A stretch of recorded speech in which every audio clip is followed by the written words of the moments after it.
భగవంతుడా, మా అత్తమ్మకి ఏమీ కాకూడదు. ఆవిడ పూర్తి ఆరోగ్యంగా ఉండాలి. మా అత్తమ్మ చాలా మంచిది స్వామి. ఎవరికి ఏ అపకారమూ తలపెట్టని మనిషి. ఆవిడకి ఎలాంటి కష్టమూ రాకుండా నువ్వే చూసుకోవాలి. రాజీవలోచనాయ నమః, శ్రీమతే నమః. చెప్పండమ్మా. పంతులు గారు, మా అత్తమ్మ పేరున అర్చన చేయించండి.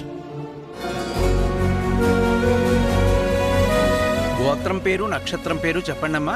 శాండిల్య గోత్రం, శాండిల్య గోత్రం, పేరు రాణి, రాణి రేవతి నామధేయ, నక్షత్రం. రేవతి నక్షత్రయుక్త సహ కుటుంబానాం క్షేమ స్థైర్య ధైర్య వీర్య విజయ అభయ ఆయురారోగ్య ఐశ్వర్య విరుద్ధ్యర్థం.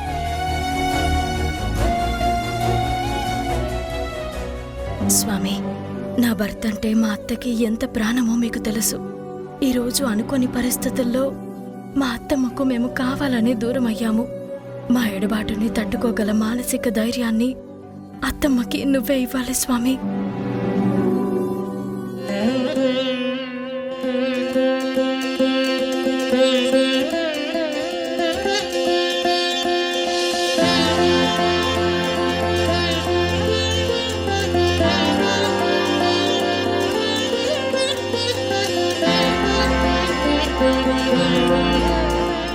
అక్క, అక్కడ కూర్చుందామా?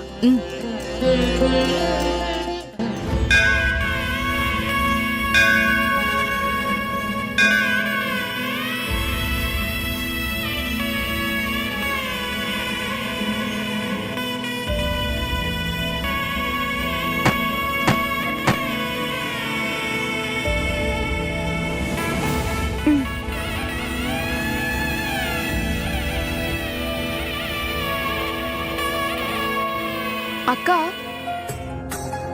నాకు తెలియక అడుగుతాను.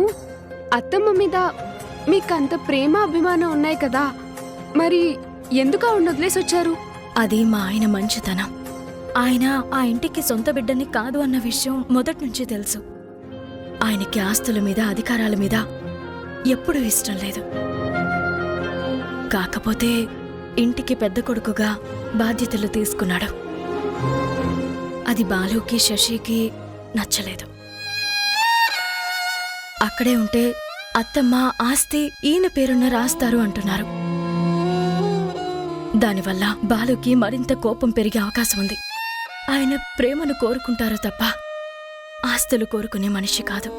అందుకే అందరికీ దూరంగా రావాలని నిర్ణయించుకున్నాం.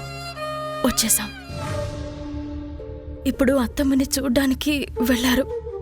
అక్కడ ఏం గొడవలు జరుగుతాయో ఏంటో. ఆయన ఒక్కడే వెళ్తే నాకు భయం ఉండేది కాదు.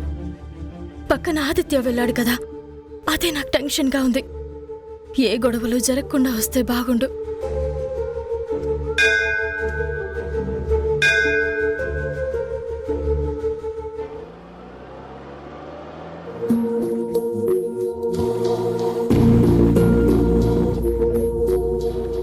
ఏమండి, ఒకసారి కారాపండి.